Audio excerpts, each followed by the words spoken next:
오늘은 사도행전 23장 12절에서 30절까지 말씀입니다. 먼저 하나님의 말씀을 읽겠습니다. 날이 새매 유대인들이 당을 지어 맹세하되 바울을 죽이기 전에는 먹지도 아니하고 마시지도 아니하겠다 하고 이같이 동맹한 자가 40여 명이더라. 대제사장들과 장로들에게 가서 말하되 우리가 바울을 죽이기 전에는 아무것도 먹지 않기로 굳게 맹세하였으니 이제 너희는 그의 사실을 더 자세히 물어보려는 척하면서 공회와 함께 천부장에게 청하여 바울을 너희에게로 데리고 내려오게 하라. 우리는 그가 가까이 오기 전에 죽이기로 준비하였노라 하더니 바울의 생질이 그들이 매복하여 있다함을 듣고 와서 영내에 들어가 바울에게 알린지라. 바울이 한 백부장을 청하여 이르되 이 청년을 천부장에게로 인도하라. 그에게 무슨 할 말이 있다 하니 천부장에게로 데리고 가서 이르되 죄수 바울이 나를 불러 이 청년이 당신께 할 말이 있다 하여 데리고 가기를 청하더이다 하매 천부장이 그의 손을 잡고 물러가서 조용히 묻되 내게 할 말이 무엇이냐 대답하되 유대인들이 공모하기를 그들이 바울에 대하여 더 자세한 것을 묻기 위함이라 하고 내일 그를 데리고 공회로 내려오기를 당신께 청하자 하였으니 당신은 그들의 청함을 따르지 마옵소서. 그들 중에서 바울을 죽이기 전에는 먹지도 않고 마시지도 않기로 맹세한 자 40여 명이 그를 죽이려고 숨어서 지금 다 준비하고 당신의 허락만 기다리나이다 하니 이에 천부장이 청년을 보내며 경계하되 이 일을 내게 알렸다고 아무에게도 이르지 말라 하고 백부장 둘을 불러 이르되 밤 제3시에 가이사랴까지 갈 보병 200명과 기병 70명과 창병 200명을 준비하라 하고 또 바울을 태워 총독 벨릭스에게로 무사히 보내기 위하여 짐승을 준비하라 명하며 또 이 아래와 같이 편지하니 일렀으되 글라우디오 루시아는 총독 벨릭스 각하께 문안하나이다. 이 사람이 유대인들에게 잡혀 죽게 된 것을 내가 로마 사람인 줄 들어 알고 군대를 거느리고 가서 구원하여다가 유대인들이 무슨 일로 그를 고발하는지 알고자 하여 그들의 공회로 데리고 내려갔더니 고발하는 것이 그들의 율법 문제에 관한 것뿐이요 한 가지도 죽이거나 결박할 사유가 없음을 발견하였나이다. 그러나 이 사람을 해하려는 관계가 있다고 누가 내게 알려주기로 곧 당신께로 보내며 또 고발하는 사람들도 당신 앞에서 그에 대하여 말하라 하였나이다 하였더라. 아멘. 오늘 본문에는 엄청난 결단의 사람들이 등장합니다. 이들이 어떤 결단을 했는지 12절을 보면 알 수 있는데요. 말씀은 이렇게 기록합니다. 날이 새매 유대인들이 당을 지어 맹세하되 바울을 죽이기 전에는 먹지도 아니하고 마시지도 아니하겠다 하고 무슨 말이에요? 식음을 전폐하고 바울을 죽이겠다는 거예요. 그 이후에야 우리가 마음 편하게 먹겠다는 거죠. 이 마음으로 뭉친 자들이 한두 명이 아니라 무려 40여 명이라고 13절에서 말씀하고 있습니다. 그리고 이들은 대제사장들과 장로들에게 가서 자신들의 결단을 말하고 바울을 어떻게 죽일지 그 계획을 말합니다. 이 대제사장과 장로들이 바울에 대해 좀 더 조사할 것이 있다고 천부장에게 말한 후에 바울을 데려오면 그 데려오는 길에 매복하고 있다가 바울을 죽여버리겠다는 거예요. 이 계획이 성공될 때까지 자기들은 먹지도 마시지도 않겠다 결심할 정도니까 바울은 하나님께서 말씀하신 대로 로마에 가기도 전에 사실은 지금 목숨을 잃을 위기에 놓여 있게 된 것이죠. 그런데 이런 계획을 알게 된 사람이 등장해요. 16절에 보니까 바울의 생질입니다. 바울의 조카죠.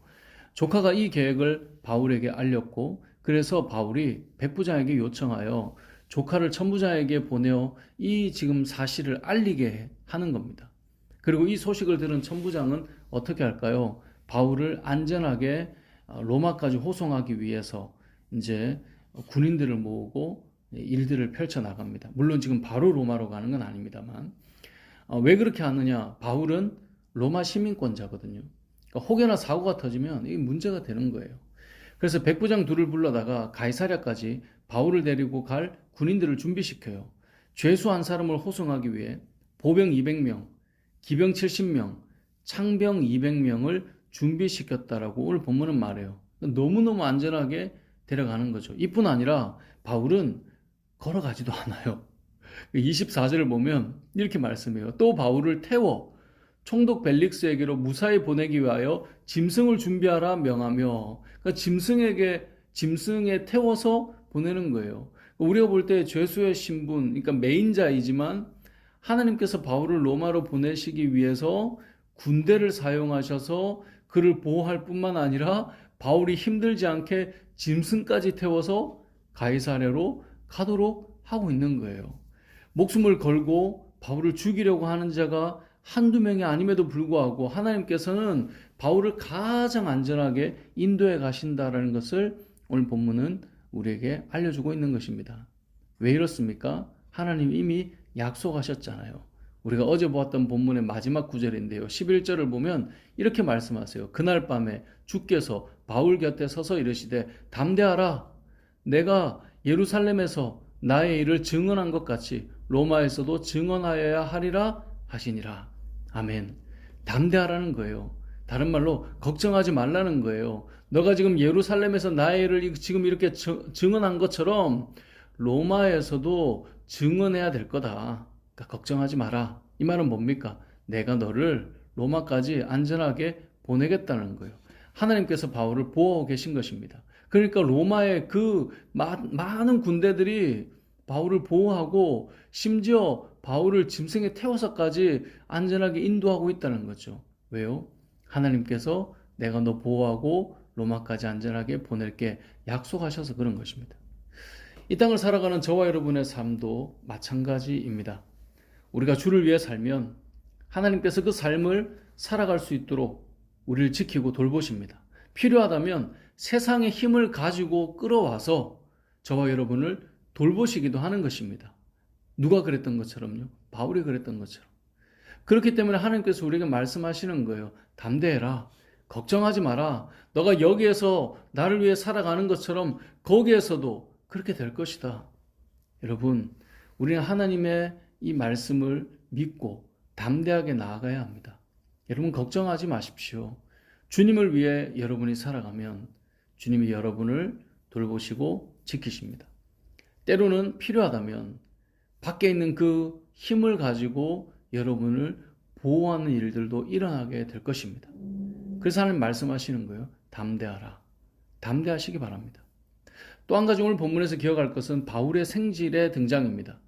신약 성경 어디에도 바울의 누이의 아들이 등장한 적이 없습니다. 근데 갑자기 바울의 생질, 바울의 조카가 등장합니다. 그리고 그렇게 등장해서 바울을 살리는 너무나 중요한 역할을 하게 됩니다. 그리고 또 바울의 조카는 다시 등장하지 않습니다. 단 한 번 등장하는 바울의 조카이지만 너무나 중요한 때 바울을 살리고 보호하는 일을 하고 살아가는 거죠. 사라지는 거죠. 그러니까 영화로 보자면 이 바울의 조카는 약간 이 단역 배우, 단역을 맡았다고 해야 되나요? 너무나 중요하지만 잠깐 등장했다 사라지는 역할입니다. 하지만 이 사람으로 인해 사실 바울이 목숨을 건질 수 있는 그런 일이 일어나는 거죠. 우리의 인생도 마찬가지입니다. 우리의 삶 속에, 여러분의 삶 속에 단역 배우처럼 그때를 위해 등장하는 사람들이 있습니다. 그 문제를 풀기 위해 등장하는 사람들이 있습니다. 그리고 그 다음에 다시 나타나지 않을 때도 있어요. 하지만 너무나 귀한 존재인 것이죠. 거꾸로 보면 여러분이 누군가의 삶의 단역 배우가 될 수도 있습니다. 그 다음에 여러분이 그 사람과 만나거나 뭔가 일이 이루어지지 않을 수도 있다는 거예요. 하지만 그 시간 그 순간 너무나 귀한 일을 역할을 할 수 있다는 거죠. 여러분의 인생에 등장한 또 등장할 이 단역 배우들을 소중히 여기시기 바랍니다. 잠깐 지나갈 사람일지라도 만남을 귀하게 여기는 것이 필요합니다. 왜냐하면 그 사람을 통해 우리 전 인생의 한 아주 작은 시간의 부분을 차지하고 있다 할지라도 너무나 중요한 자리를 그 시간을 그 사람을 통해 채우고 우리를 살리는 일이 일어날 수 있기 때문에 그렇다는 것입니다. 뿐만 아니라 여러분의 삶이 이러한 역할을 해 주어야 할 것입니다. 내가 이렇게 했으니 그 다음에도 저 사람이 나에게 나타나서 도움을 주고 뭔가 주고받는 그런 등장하는 그런 만남이 되지 않을지라도 지금 단 한 번 잠깐 잠시 지나가서 다시 그 사람을 만나지 못할지라도 우리가 선한 영향력을 또 선한 돕는 역할을 그들에게 하는 것, 이것이 필요하다라는 것이죠. 말씀을 정리해 보겠습니다. 오늘 본문을 통해 우리는 두 가지를 기억했으면 좋겠습니다. 첫 번째는 하나님께서 우리를 지키시고 보호하시고 인도하시기 때문에 우리가 담대했으면 좋겠습니다. 결국은 하나님이 우리를 돌보시고 이끌어 가실 것입니다. 또 한 가지는 그러한 일들을 이루기 위해서 어떤 사람들을 늘 준비시키고 등장하게 하십니다. 사랑하는 성도 여러분, 여러분의 삶 속에 잠깐 등장하는 그 아주 짧은 시간에 함께 한다 할지라도 그 사람을 귀히 여겼으면 좋겠고요. 뿐만 아니라 여러분의 삶이 누군가의 삶의 그 시간 속에 잠깐 함께 한다 할지라도 그 사람을 살리고 돕는 생명의 사람이 되시길 주님의 이름으로 축복합니다. 아멘.